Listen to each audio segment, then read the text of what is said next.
Gopi Jana Vallabha Girivanadari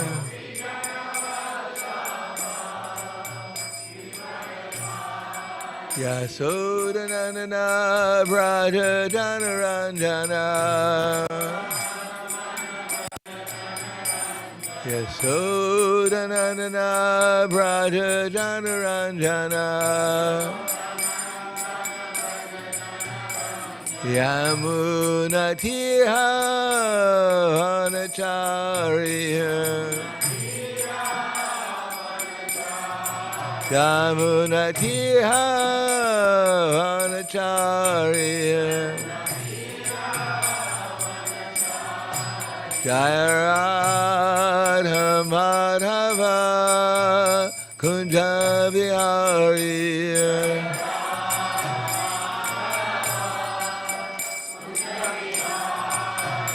Jaya Radha Madhava Kunja Vihari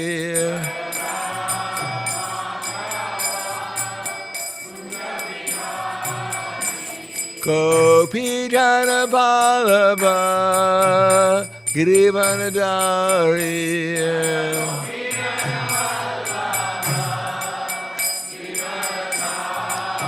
Gopi Jana Vallabha Girivanadari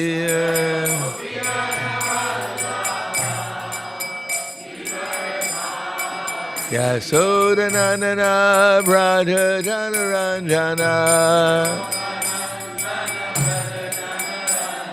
Yasodanandana Braja Janaranjana Yamuna Tirhanacharya Yamuna Tirhanacharya Jaya Radha Madhava Kunja Vihari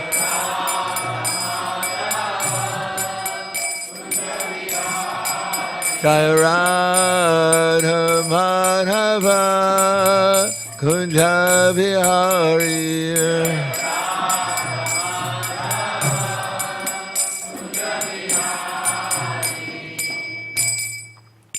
Jayam Vishnupad Paramhangsa Prabhupada Asid Hare Sadushi Shiman His Divine Grace Shalasi Bhaktivedanta Swami Srila Prabhupada Ki Jai Gaur Premanande Harival Glories to the sound devotees All glories to Shri Guru and Shri Gauranga Om Agyana Tamarandasya Gananjana Salakaya Chakshur Militam Yena Tasmai Shri Guruve Namaha Shri Chaitanya Manobishtam Stapitam Yena Bhutale Swayam Rupa Kadamayam Dadati Swapadantikam Vandeham Shri Guru Shri Yuta Parakamalam Shri Gurum Vaishnavam Cha Shri Rupam Sagrajatam Sahagana Raganatam Vitam Tam Sajivam Sadvaitam Sabadutam Prajana Saitam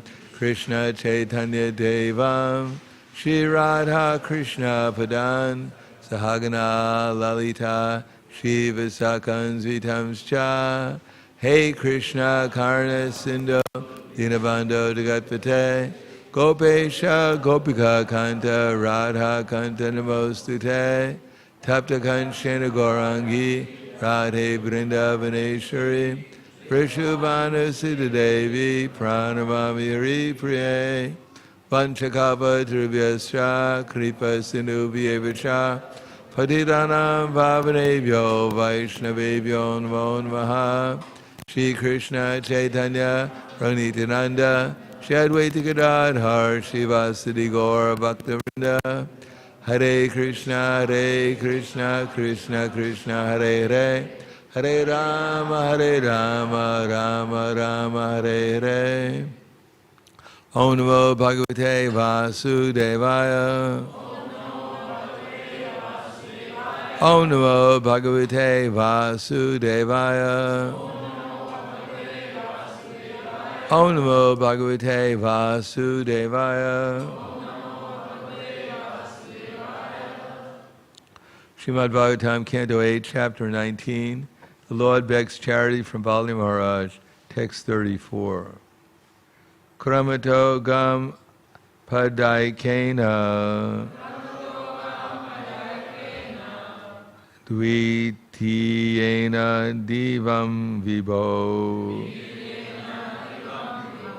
Kamcha Kayena Mahalata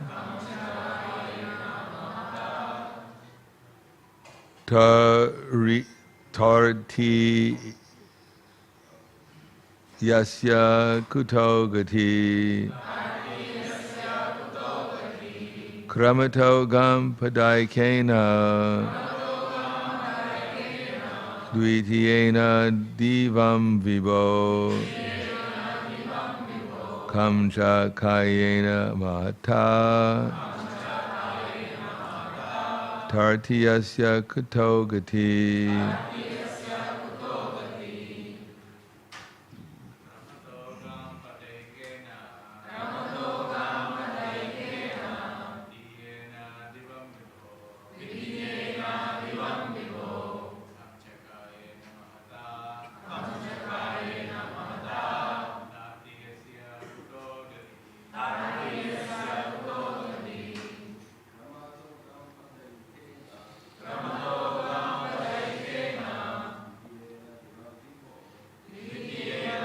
Vibho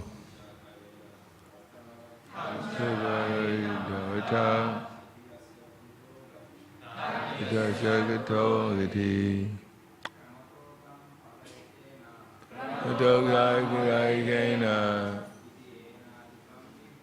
Videna Vidam Vibho Jayani Mata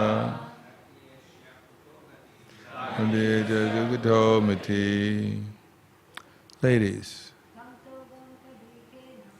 Kamato Kamudikena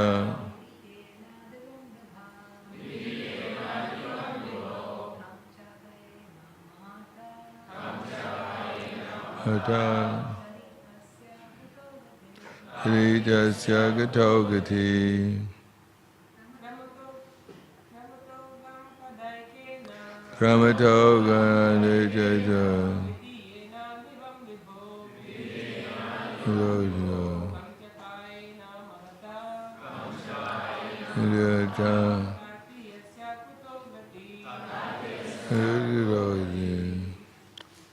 Kramato or Kramata, gradually. Gam, the service of the land. Pada Ekena, by one step. Dvitiyena, by the second step. Divam, the whole of outer space. Vibho, of the universal form. Kamcha, the sky also. Kayena, by the expansion of his transcendental body. Mahata, for the universal form. Tartiyasya, as far as the third step is concerned. Kutaha, where is? Gati, to keep his step. Translation and purport by His Divine Grace A.C. Bhaktivedanta Swami Śrīmad Prabhupada. Vamadeva will first occupy the three worlds with one step. Then he will take his second step and occupy everything in outer space. And then he will expand his universal body to occupy everything. Where will you offer him the third step? Purport. Śrīmad wanted, please repeat. Vamadeva will first occupy the three worlds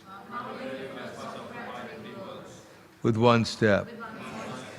Then he will take the second step and occupy everything in outer space. And then he will expand his universal body to occupy everything. Where you offer him the third step? Purport. ISKCON wanted to tell Bali Maharaj how he would be cheated by Lord Vamanadeva. You have promised 3 steps, he said, but with only 2 steps, all your possessions will be finished. How then will you give him a place for his 3rd step? ISKCON did not know how the Lord protects his devotee. The devotee must risk everything in his possession for the service of the Lord, but he is always protected and never defeated. By materialistic calculations, ISKCON thought that Bali Maharaj would under no circumstances be able to keep his promise to the brahmachari Lord Vamanadeva. Namo Vishnu Padaya Krishna Prasthaya Bhutaya Śrīmad Bhaktivedanta Swami Namane Namaste Saraswatam Deve Gauravani Vicharane Nirvishesha Srinivadi Paskadyade Satarane. Śrīmad Bhāgavatam is sometimes not understood by people, especially in Kali Yuga. And here it mentions that something about keeping your promise. Practically everyone makes a vow or makes a promise with their fingers crossed. And ISKCON previously had given Bali Maharaj good excuses why he shouldn't have to keep his promises. And if you ask anyone nowadays why they don't keep their promises, most of them can write a book why they're perfectly justified in not keeping their promise. Unfortunately, that may be all right in ordinary dealings, especially business dealings. One time I was with Srila Prabhupada in Buffalo, New York in 1969, and the devotees from New York, Brahmananda Prabhu, Gargamuni, and others came there when Prabhupada was visiting. Buffalo was in New York also. And at that time, Brahmananda Prabhu and Gargamuni were heading something up called Spiritual Sky. And they were selling incense and other paraphernalia. And Virabhadra was the son of Mother Shalavati, who was one of the first devotees who started deity worship in Los Angeles. And he was also working in New York at that time with Brahmananda and Gargamuni, although he was a boy. So he mentioned to Prabhupada, we were sitting there one time in Prabhupada's room, and Virabhadra mentioned that sometimes he gets money from people and he says, I'll give you change for they bought incense or some paraphernalia. And then he'd go in the back and he wouldn't come back. Until the people became so frustrated they left without their change.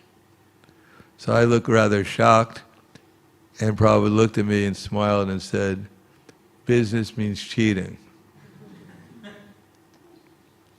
Because it's not that Prabhupada approved of what Virabhadra Prabhu was doing. He was 8 years old or something at that time.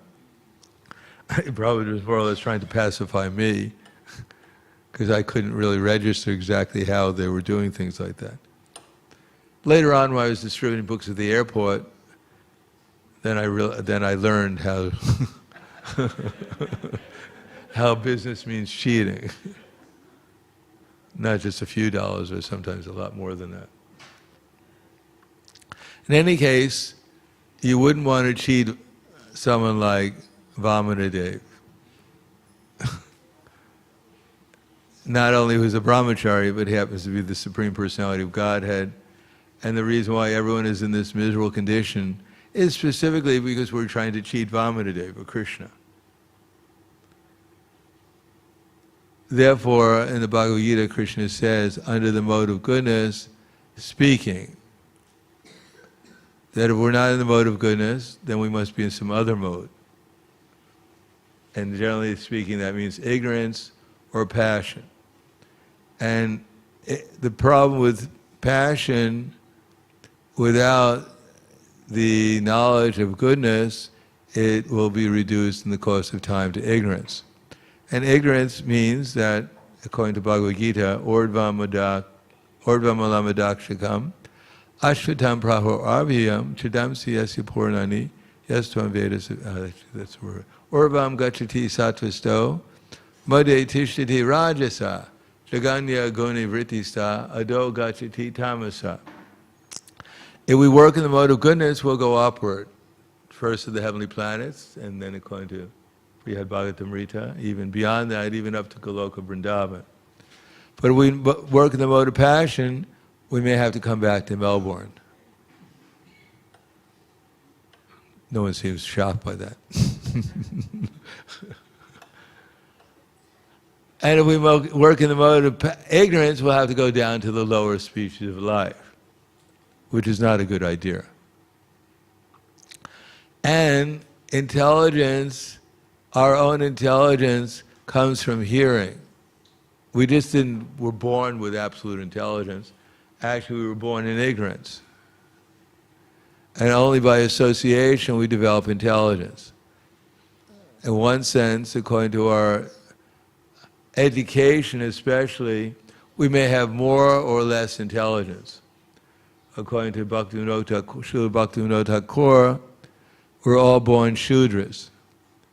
And then by modern education, we become less than an animal. So although people are proud of their education, but their education is actually bringing them one closer, in general, to the lower species of life. That the more educated one is in modern society, more likely it is that they may be misdirected to materialistic endeavors, materialistic conversations, materialistic thoughts, which will lead one to the lower species of life. Therefore, Bali Maharaj, being a devotee of Krishna and having some intelligence, he was reluctant to say something which would be untrue.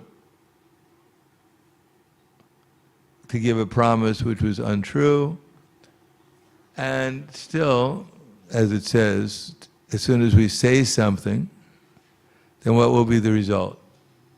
Anuvega karam vakyam, sattvam priya hitam chayat, svadeya bhyasanam chaiva, vangmana tapu uchate. First, Krishna gives austerity of the body. So people are not familiar, most people are not familiar with the Vedic culture, or to speak of philosophy in the Bhagavad Gita, that Krishna explains, Deva Dvija Kuru Pragya Pujanam Socham Arjavam Brahmacharya Himsam Cha Shariram Tapa Uchate. So here Deva means ultimately not only the demigods, but also ultimately the Supreme God, Krishna. Deva Dvija, the twice born, the Brahmanas. Guru, the spiritual masters.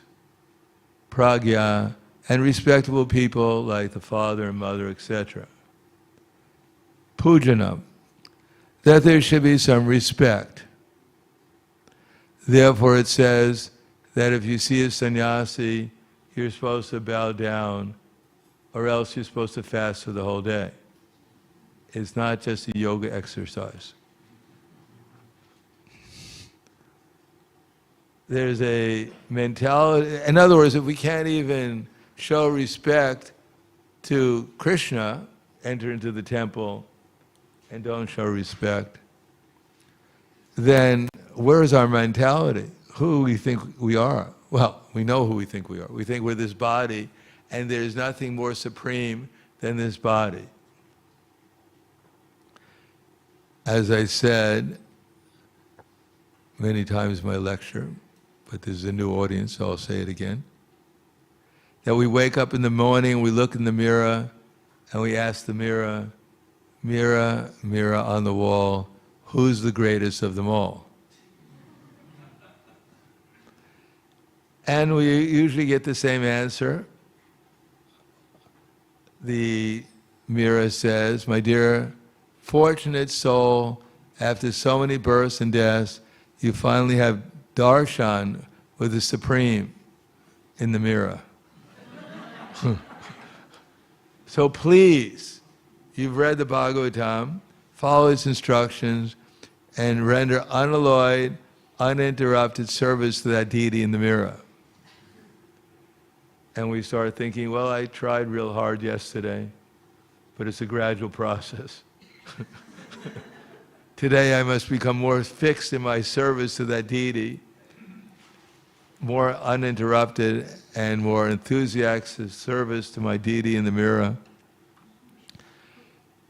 And then we read the deity handbook and we decide we're going to take a shower, because that's called abhishek.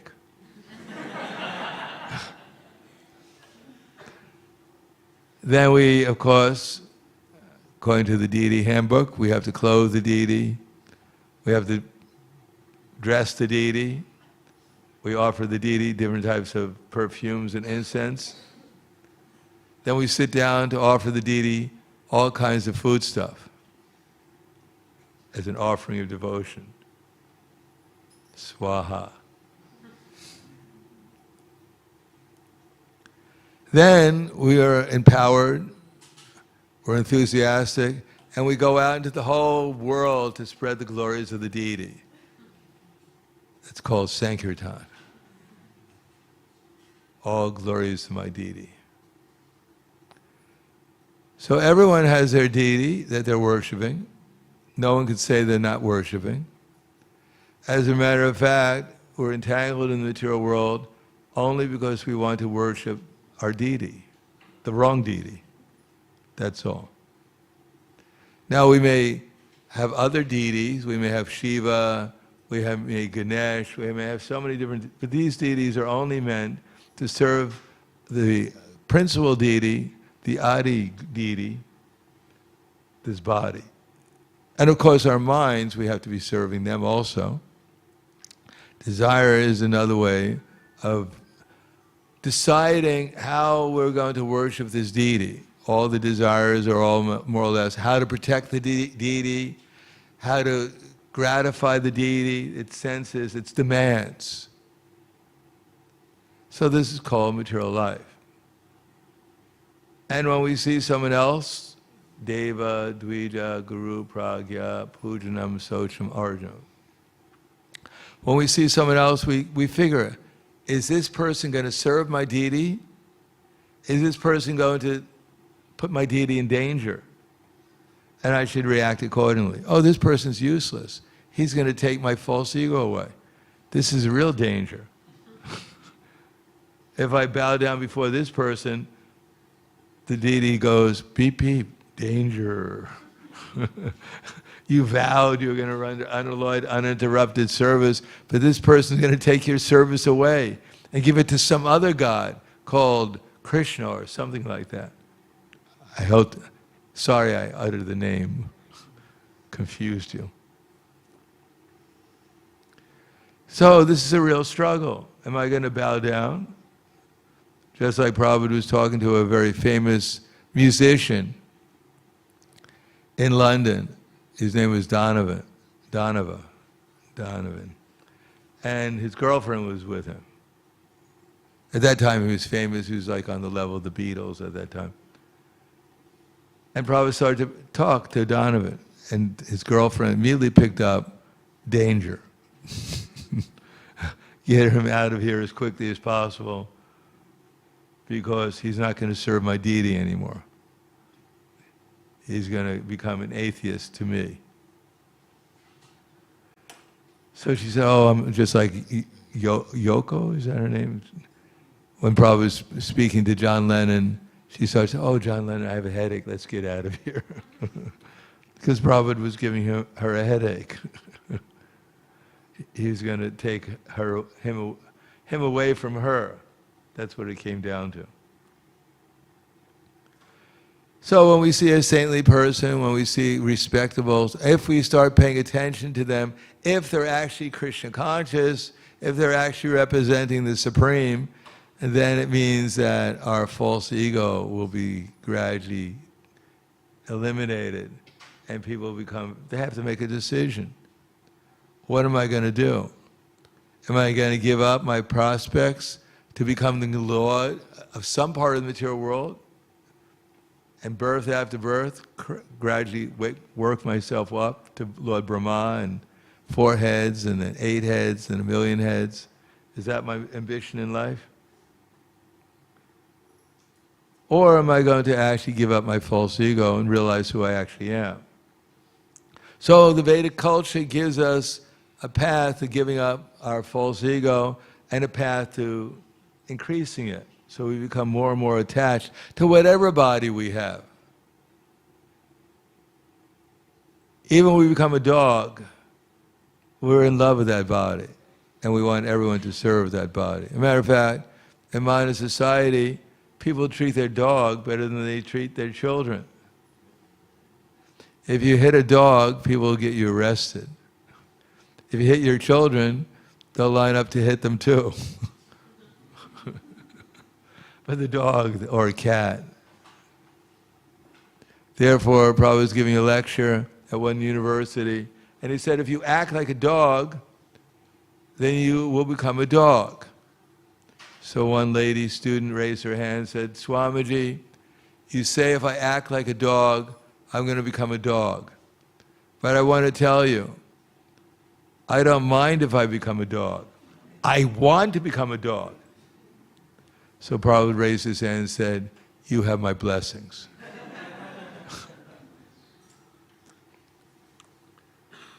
So people have no idea of what the problems of material life are or how to solve them. They think that this temporary life is going to go on and on and on. Ahani, ahani, bhutani, gachanti, yamalayam, shesha, stavra, icchanti, kemastrayam, atak param. Maharaj Yudhisthira answered the questions of his father in the form of a yaksha, 100 questions, and one of them was, what is the most amazing thing? And the most amazing thing, Yudhisthira Maharaj said, is that day after day, ahani, ahani, bhutani, so many living entities are entering into the jaws of death. But those who stay behind, they think they're going to live forever. They think that all this service to this material body that we're in right now, this is going to be forever. This is called upadhis. All these designations I have, well, these are going to last life after life. I'm just going to build on them. But they don't see that gachanti yamalayam, that so many living entities are entering to the jaws of death, Yamaraj. And that these upadhis that we have, they're going to last only a moment, less than a moment in Lord Brahma's lifetime. Therefore, unless we see the path of getting out of our entanglement, unless we utilize this human form of life to gradually make progress out of the false ego, then Shravana, we're simply wasting our time. Dharmak svanustita nushtita rana shrama eva hi kevalam. It is simply a waste of time. Therefore, what to speak of speaking, which we will come to, even to know how to utilize his body to offer respect to superiors, to know who is superior. Mahajano yena katasa panta. Everyone has their superior. Dharmasya tattvam nihit. And, well, let's say dharma. Tarko apratishta shutiya vibhina. Everyone is debating who's superior. Just like in America, they had this election to figure out who's going to pick your pocket. Prabhupada gives the example of wet stool and dry stool. In India, even now people pass stool on the fields. And there's a debate going on for many thousands of years. Which side of the stool is good? Some people claim that the part that the sun bakes is actually better than the wet stool. So the subject matter is stool, but the debate will go on. Similarly, in modern society, the electors and the people they're electing are more or less on the same level. Swavidra hostra karara, samstuta purusha pashu, niyat karna patiyo peta, jatu nam gada gurja. That men who are like hogs and dogs and camels and asses, these are not my words by the word, I'm quoting Śrīmad Bhāgavatam. They glorify the bigger hogs, dogs, camels, and asses. But they never glorify the Supreme Personality of Godhead who carries the club. In other words, we have to actually examine who are these people we're seeing as our worthy of our adoration. And the debate goes on, whether this political party is good and that political party is good. But are they following four of the principles? Are they worshiping the Supreme Personality of Godhead? Are they protecting cows? Are they protecting even women? Or old people? Or people who are sick? Or is their whole idea to exploit them? Exploit people's sentiments. I promise you everything, and I give you absolutely nothing. It's the give and take philosophy. You know the give and take philosophy? You give to me, and I take from you. That's the give and take philosophy. So if they're not following regular principles, if they're not chanting Hare Krishna, if they're not protecting cows, etc., then they're all demons and rogues. And is it really very important that we support the bigger rogue against the smaller rogue?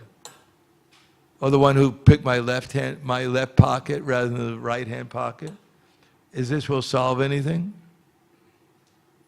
So we have to see who's our heroes.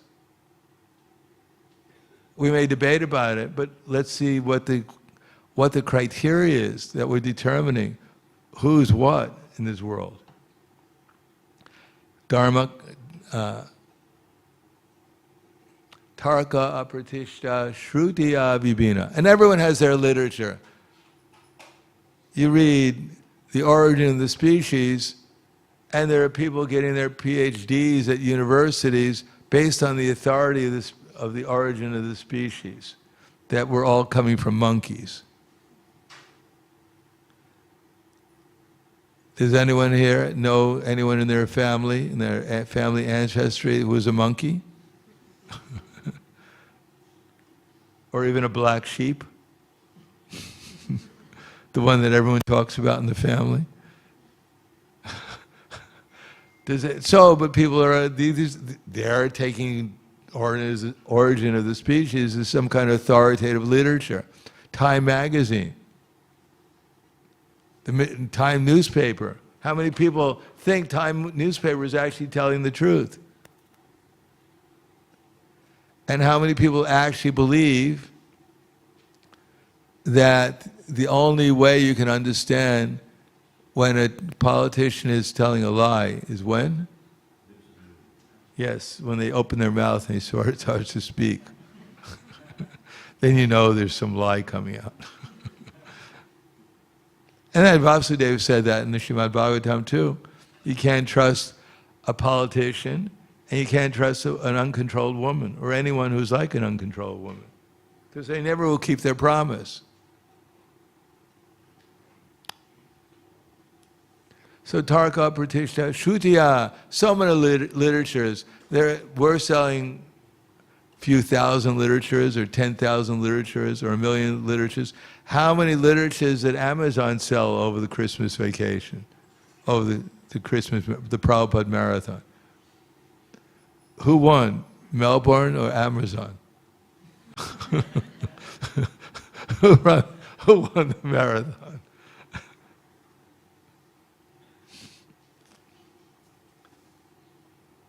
Nasavari Shira Yasyana Bina. And there's so many authorities.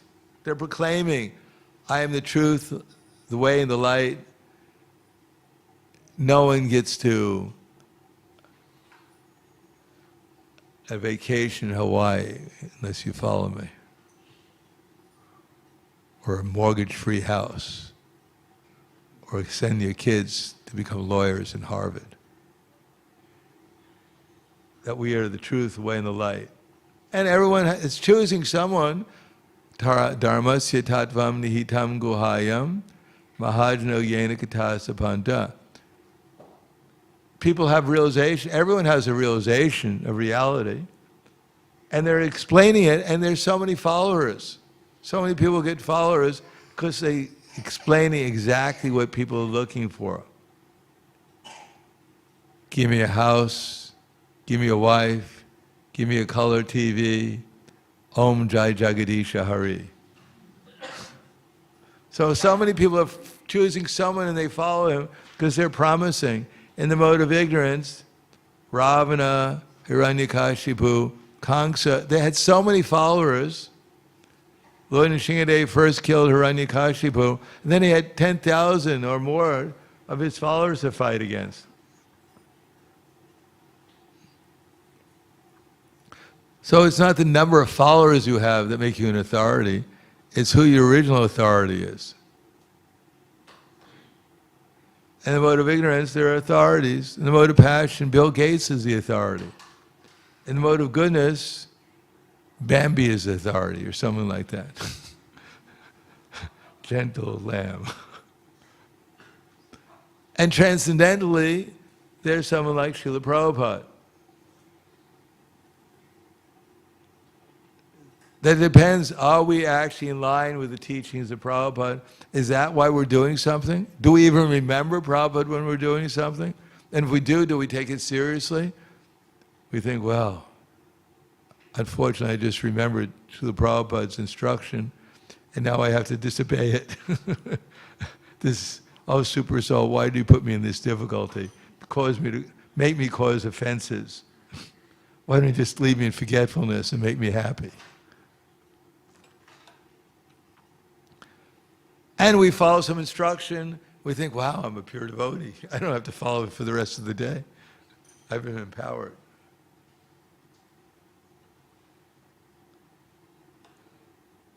Therefore, one has to make a choice. Deva, Dvija, Guru, Pragya. Who is our authority? Pragya. Pujanam, Socham, Arjava. And then if we follow them, how do we know if we're following them? So Krishna gives the word Socham, cleanliness.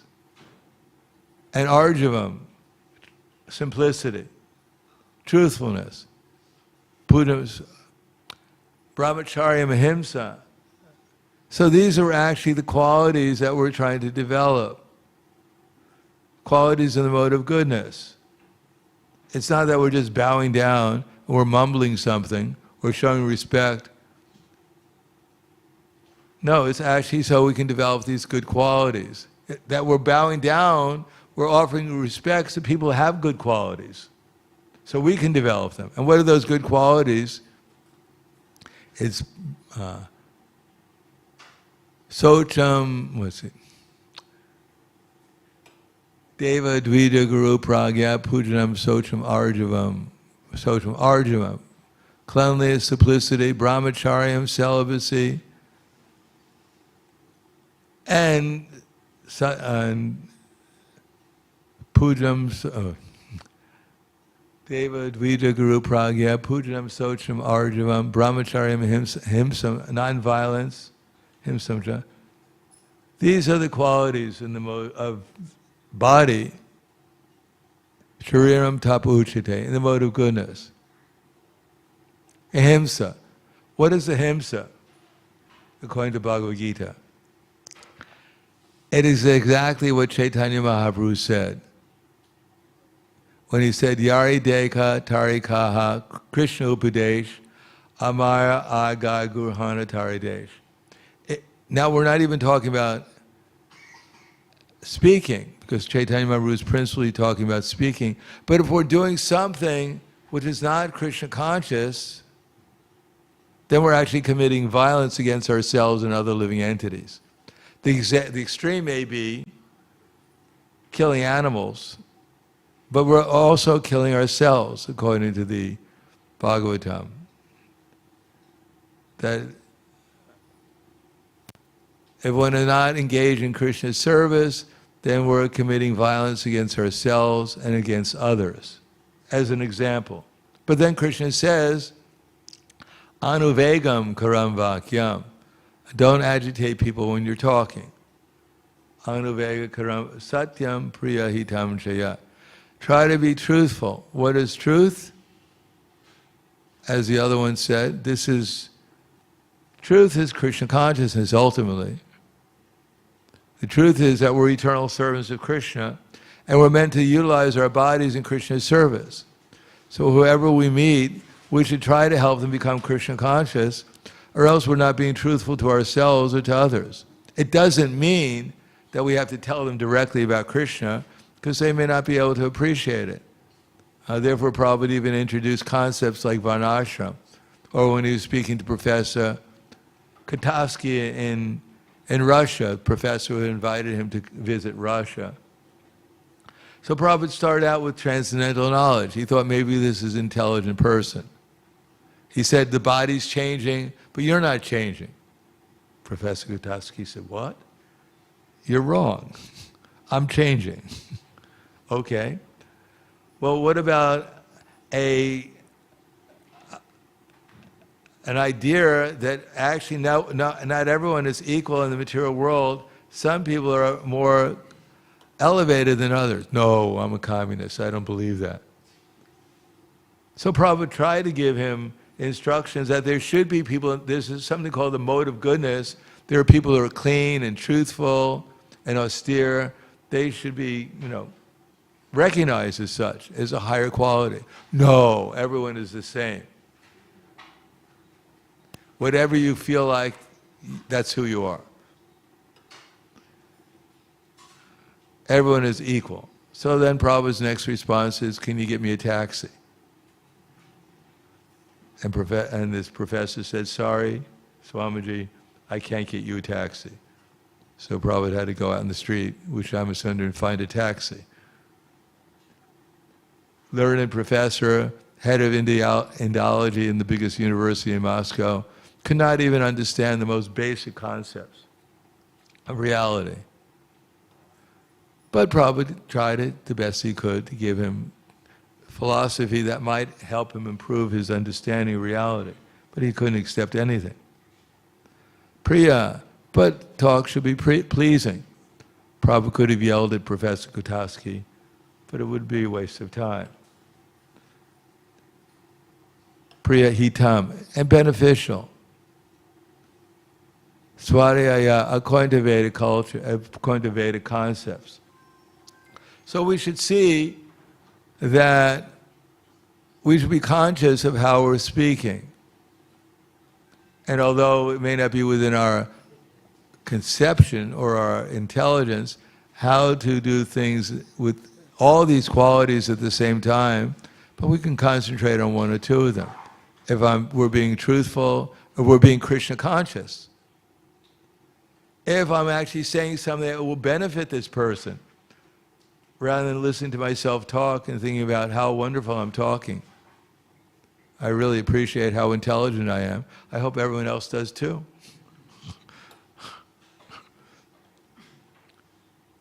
And should be anuvega, not to agitate people's mind and enjoy how much I'm overpowering people with my sharp intelligence.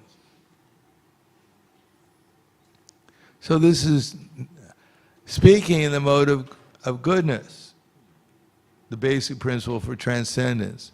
And therefore Bali Maharaj was very reluctant from speaking a lie.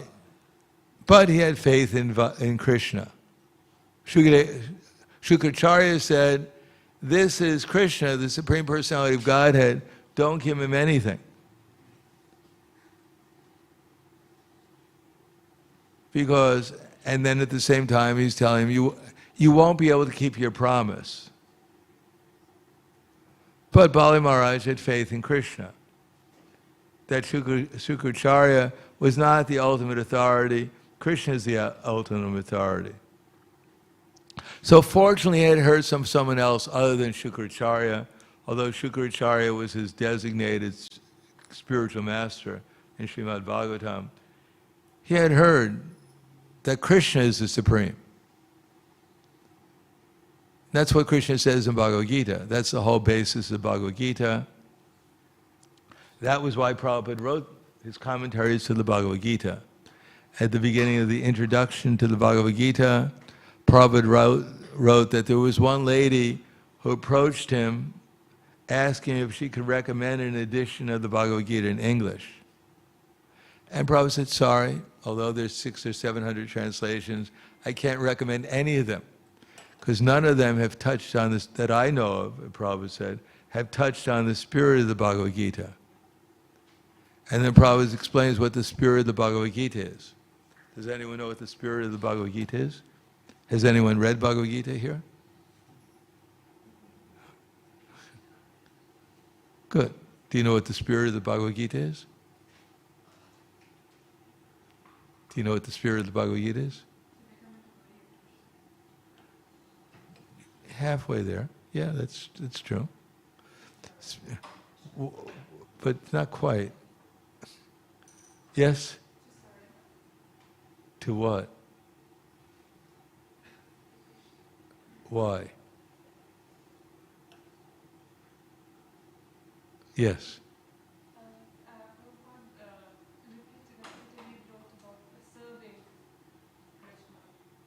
Why?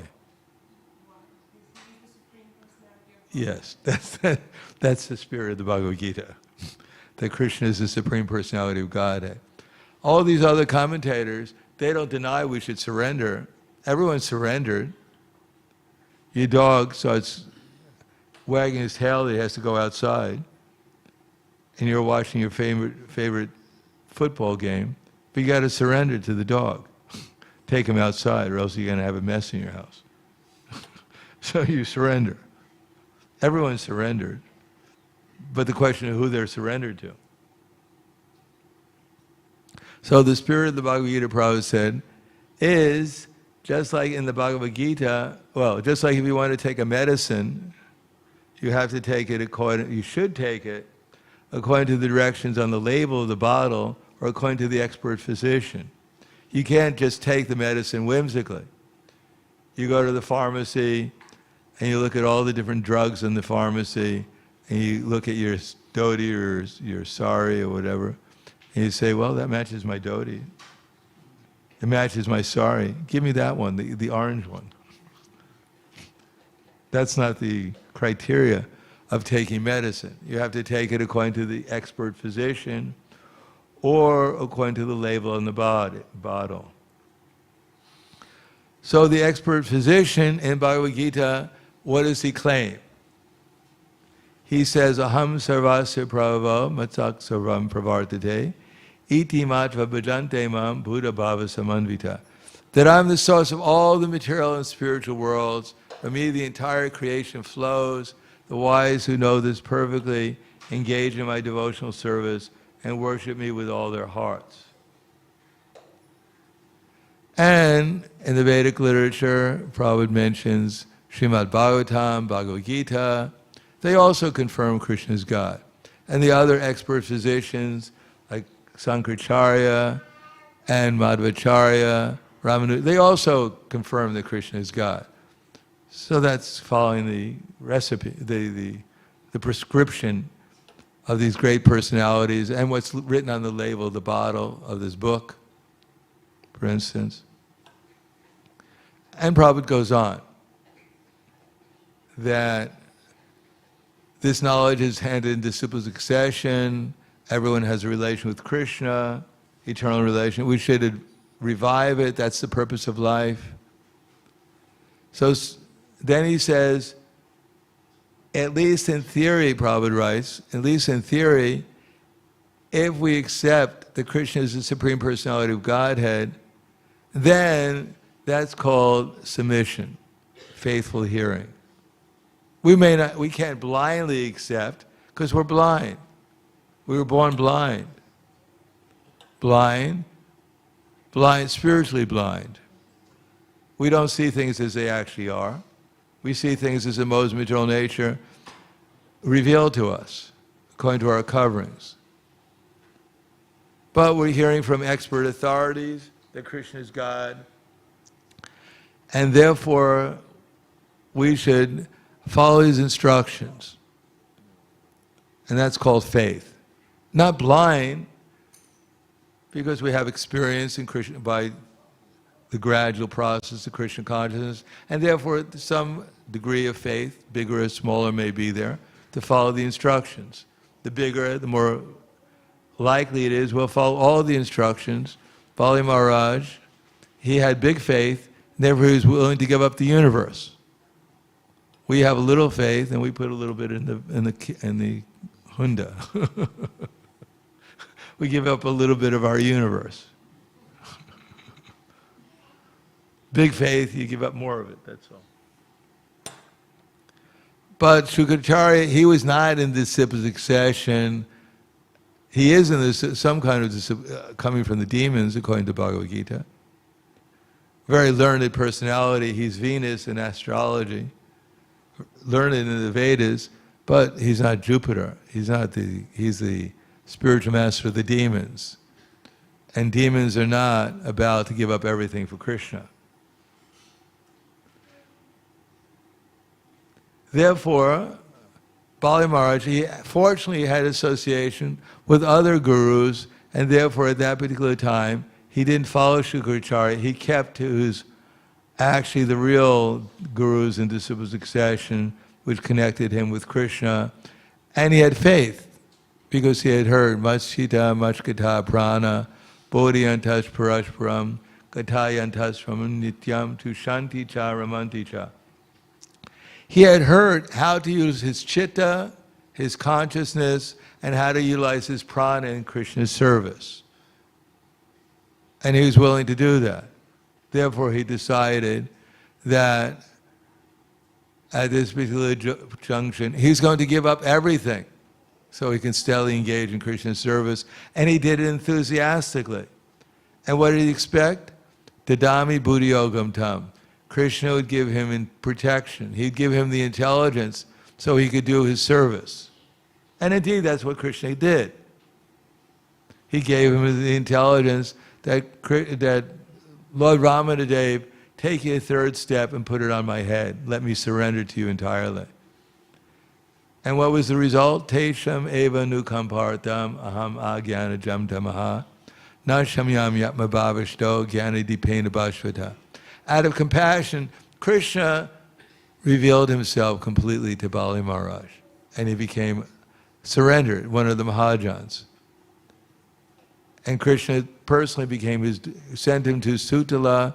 He didn't have to be disturbed by all these material things in Sutala, because Vamanadeva personally came as his doorkeeper and kept his other relatives like Ravana out, so he didn't get disturbed. Of course, he let Hiranyakashipu in. No, it was actually, he let Ravana in first. Vamanadeva let Ravana in. Ravana asked Bali Maharaj, can you give me some donation? I have a big fight going on. I got to pay for the army. So Bali Maharaj took Ravana to one big room, huge room. And in the room there is this mountain of a diamond,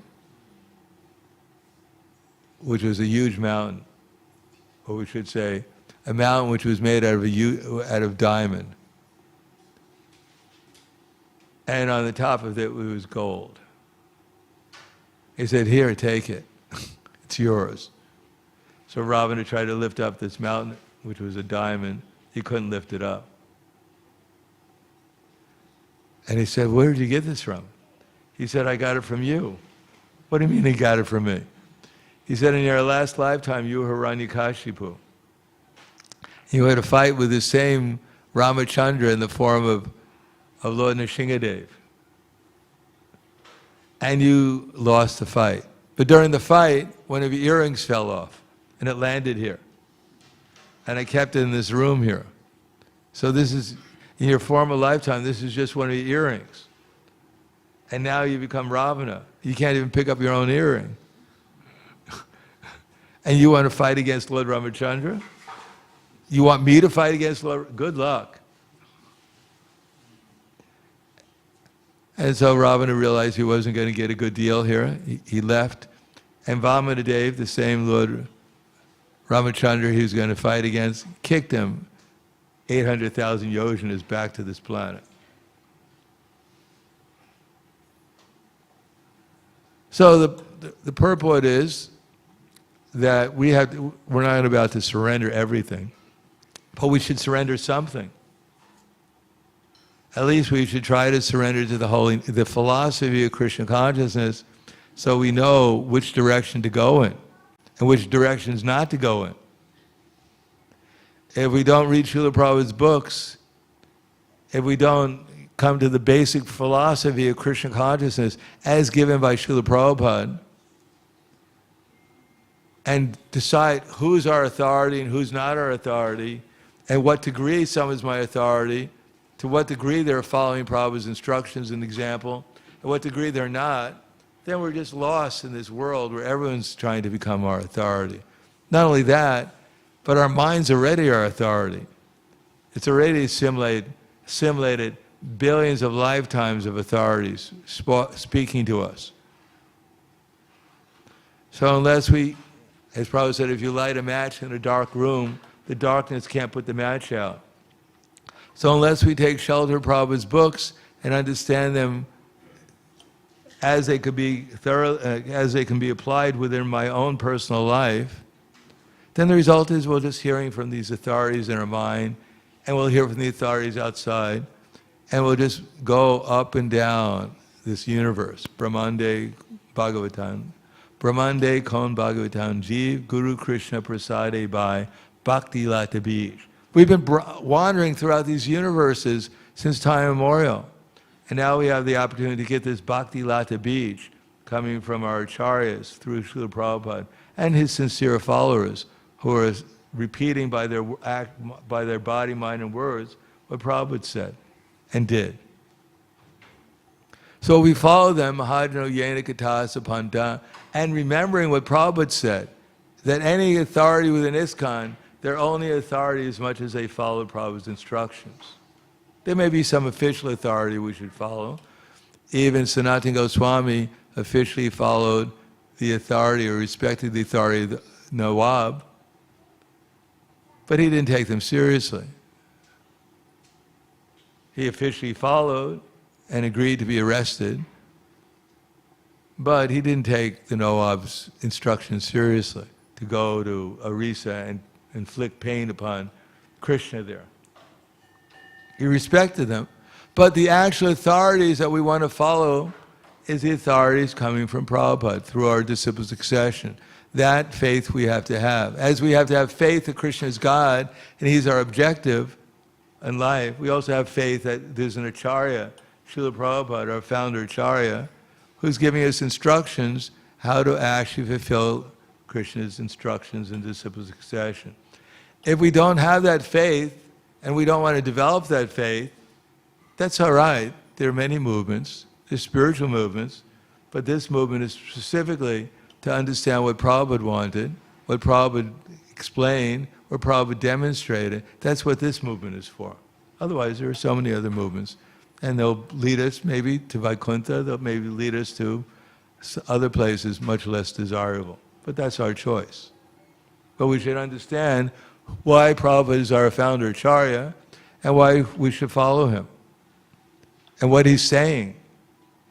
We can't really follow him unless we understand exactly what he's saying. We may not understand what he's saying, and therefore humbly we should investigate through Guru, Sadhu, and Shastra. The authorities we have in ISKCON are only meant to help us understand what Prabhupada's examples are, what his instructions are. Otherwise, they're not authorities in ISKCON. They may be authorities in different realms, but they shouldn't be authorities in ISKCON if they're not trying to help us understand Prabhupada's instructions and example. Otherwise, Bali Maharaj, he didn't follow Śrīmad. He followed some other unknown examples and instructions that he got, and his life became successful. So I'll stop there. Thank you. Any questions or comments? Yes. Maharaj, Śrīmad is learned in Vedic literature, and so in that way he's situated in some way aspects of mode of goodness, and he's propagating the Demoniac conclusion. And then you have people who are in the mode of ignorance who are also demons. So who's in a better position? They're all in a very bad position. Wet stool and dry stool. If you're propagating, someone may be in the mode of good, some quality of the mode of goodness to be able to understand the Vedic culture. Like Daksha was also even more exalted than even Śrīmad. But he had a quality of ignorance also, and enviousness added on. And the result is, if you followed him in the Daksha Yajna, you would have gotten probably maybe a head like him, a goat's head like he got. But that's not the mode of goodness, that's the mode of ignorance. So we can be, as it says in Bhagavad Gita, sattvam samas tamas tabi bhuya sattvam bhavati bharata. Sometimes the mode of goodness defeats the mode of ignorance and passion. Sometimes the mode of passion defeats ignorance and goodness. Sometimes ignorance defeats goodness and passion. In this way, there's always a competition for supremacy. So one may have a quality of goodness even predominantly, but ignorance may creep in there at some times. And therefore, we shouldn't follow someone in ignorance. Otherwise, we'll get into trouble. So Śrīmad may be in goodness. He's an exalted personality. He understood his fault eventually, and realized he had made a mistake when he was talking to Vishnu. But he had a quality of ignorance too. In the material world, even amongst the demigods, there's nothing pure. So we should be able to discern that, as Bali Maharaj did. He was able to understand when he should follow Śrīmad, and when he should follow someone else who is actually superior to Śrīmad. Yes. Krishna Maharaj, thank you so much for the class. My question is, this thing, even if you have a little glimpse of Krishna, or is pure devotee, or very close to liberation, then why Maharaj has such a beautiful pastime, like encounter with Vamanadev, he's still in Sutala, and he's still not liberated. Oh, he's liberated. And He's not in the. He's in Vaikuntha. Because Sutala is not Sutala for Vamanadev, it's Vaikuntha. There's no difference between pure devotional service and the kingdom of God. Do you think Prabhupada was in 26 2nd Avenue or in the Lower East Side? Oh, he was in Vaikuntha. Wherever he went, that's what Yudhisthira Maharaj told Vidura when he came back from pilgrimage. And he greeted him, he said, Bhavan vidas bhagavatas tirtha bhutak swayam vibho tirtha korvanti tirthani swantak stena gatavritaha. That saints like yourself, they're verily places of pilgrimage. Because wherever you go, you turn that place into a place of pilgrimage because you carry the Supreme Lord within your heart. So wherever Prabhupada went, that place became a place of pilgrimage because he was carrying Krishna, the whole Vaikuntha, Goloka, Vrindavan with him. When he was meditating, deeply absorbed in Krishna consciousness, which was always, then he was not in this world, he was in Goloka, Vrindavan. And in Goloka, Vrindavan, Krishna was there, his associates were there, the pastimes were, everything was going on. And therefore, wherever he went, he brought Krishna Loka with him.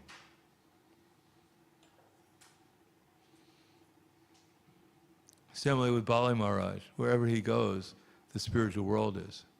Therefore he's a Mahajan. And we can experience that too. Prabhupada said there's a transcendental television in our heart. Unfortunately, it's broken now. So Krishna consciousness is meant to repair it. So we can turn on to channel Krishna and enter into Goloka Vrindavan, even in this lifetime, as the Pandavas did according to the first canto of Śrīmad Bhāgavatam. Anything else? Yes.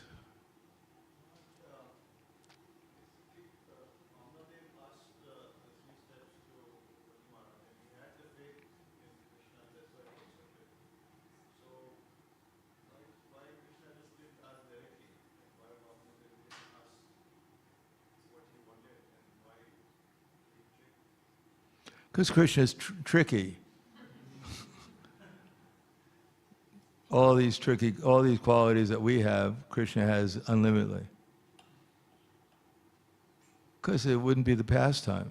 He would ask directly, then it would seem like he was cheating Bali Maharaj. No. And then Bali Maharaj, it would put him in his spot. But because he only asked for 3 steps of land as a dwarf, otherwise why did he appear as a dwarf? Specifically to come and trick Bali Maharaj. So Bali Maharaj couldn't be blamed then.